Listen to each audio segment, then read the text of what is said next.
be a felon in what never happened. A conviction. You have to be convicted to be a felon.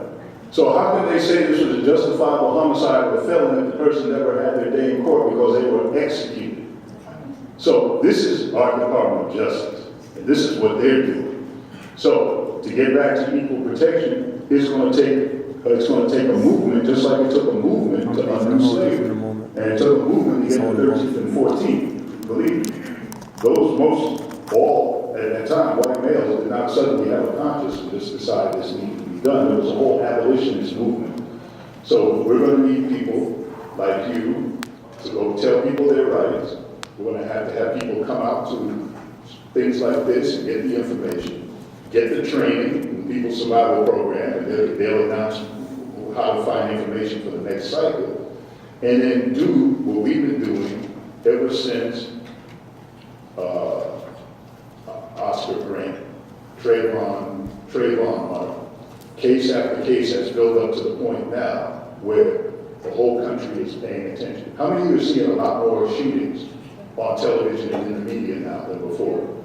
You've seen a lot more stories? So if you think there have been more killings, raise your hand. If you think there's only more attention to the same number of killings, raise your hand. It's the second one.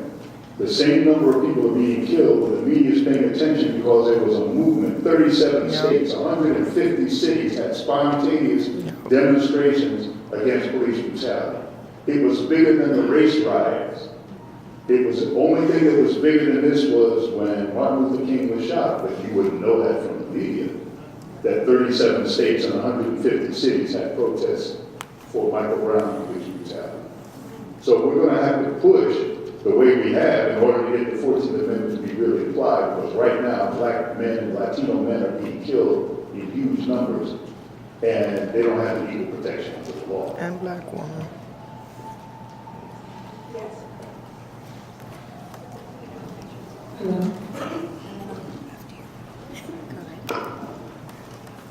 It's on.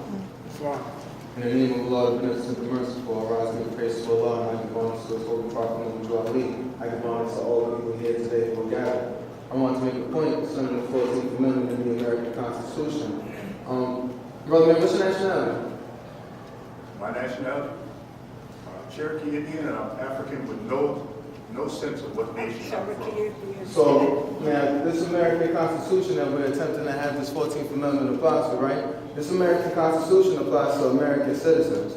And the only way that an American citizen can be protected by the Constitution of the United States of America is to be an American citizen.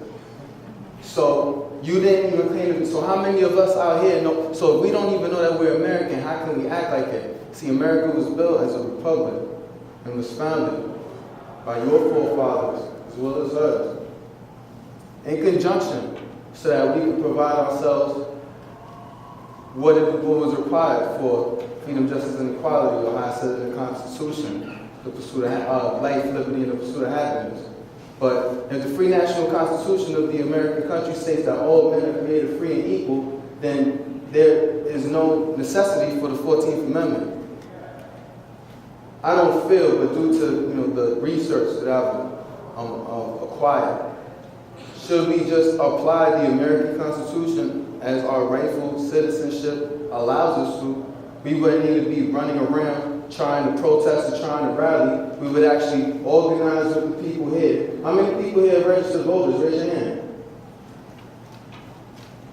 That's how we want to make change? Emphatically no. It's got to be people around my age in their early 20s who actually know about social engineering, economic foundation and empowerment, political representation in the local, city, state, national, and the world level. And then we can start to apply those things that make us American citizens. Until then, all you're going to have is Trayvon Martin's, Michael Brown's, Amadou Diallo's, even the brother Bosch. He had a nationality, but all those people who were going, I'm not sitting there trying to go one-on-one with a police officer. Why Giuliani didn't get voted out of office? Because the people who were being affected, Giuliani didn't care about because it wasn't like those people voted for him. Oh, you know what? This is over. Okay, y'all have a good afternoon. What do you think? Y'all not voting for me anyway. So we need to learn what it is to be an American citizen before we start talking about you want to get treated like an American citizen. Please. I'd like to make a couple of points, if possible. To the point that the brother made here about the cop watch activities, I'm part of an organization called the Justice Committee. I also work at this organization. And Richie Perez, whose name you saw at the end, he's the founder of the organization. Presente. There are cop watch trainings going on all the time in the city. So if anybody is interested in getting more skills around that, let me know, and any other people, if you all are involved in that, let us know. That's one thing. The other thing that I want to say is that if you see in these cases, it's not just about the police officers and what they do. It's a whole system that's complicit in letting them go. That's right. And the DA, who works hand in hand with the cops every day to prosecute criminals, so-called, and criminals. Our cousins, Excuse me? Our cousins, that's right. Exactly, and our brothers and sisters. There is no way that they are going to have the desire and the will to prosecute police officers. They work with them hand in hand every day. That's right. To run the justice system. So one of the things that Iris mentioned in the film is this idea of getting an independent prosecutor, somebody who's not connected to the department, the New York City Department, the police department, or the Justice Department, to prosecute cases of this nature.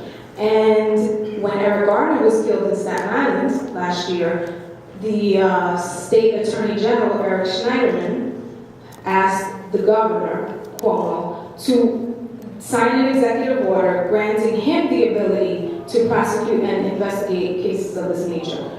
Governor Cuomo doesn't want to do that. So, yes, we need an independent prosecutor, but for now, one of the things that's trying to make happen, people are trying to make happen, is getting the state attorney general to have that power to do that. All Governor Cuomo wants to do is sign an executive order. He does not want to do that. So right now there's a campaign to try to push him to do the will of the people. And I have letters here if you'd like to sign that say just that will go to the governor. There's also an online campaign, and everybody got hopefully that little slip of paper when they came in. That's what that's about. So if you're more inclined to go on the computer and do it, then feel free to do it there. Let's do both. That's all. Anyone else? If he don't sign it, let's get him out of there. Right here. I would like to, connect this to more familiarized than the system that I am. All these amendments made for the citizens of the United States, why is it only comes to place when it's crimes within the same race or, white on white crime? If it's, a Caucasian does something, a Caucasian there's justice, a black person does something, so a black person there's justice. But like in this case, if a black person does a crime to a Caucasian, there's justice, but the opposite is no justice. Do you really know the system, how it goes down? For example, and with evidence, Eric Garner had evidence, they told him it's a homicide, there's still no justice. Do you know what's going on? I might ask you a question. So, what do you think is going on? Because it's racial, very racial, so, it's a racial thing, honestly. They're not going to, basically, to me, the amendments to all of those made in the U.S. ever since us African Americans got, our rights. Nothing has really changed. So I really feel like the law is just to protect the white people. It's not for us. It's really to protect the white people because ever since we got justice, we got the rights to vote, we got free. Nothing was changed. No laws, nothing was changed for our beneficial thing. And what do you think so nothing has changed, and what do you think the cause of that is? I think they just want to, honestly, I think they just want to make us feel like we're a part of something at the end of the day. But we have no say so. They just want to make us, Right. you know, feel apart. They shouldn't Make feel us the way feel they like do it. we can make a change, but there's no change going on. Nothing. Well, you called it out. I mean, go back through the history. We were brought here against our will as slaves. We weren't freed by anybody's kindness or goodness of their heart. Okay, there were slave rebellions that don't get talked about. That put people in the South in fear because in most of the southern states, there were 3 times as many black people as there were white people.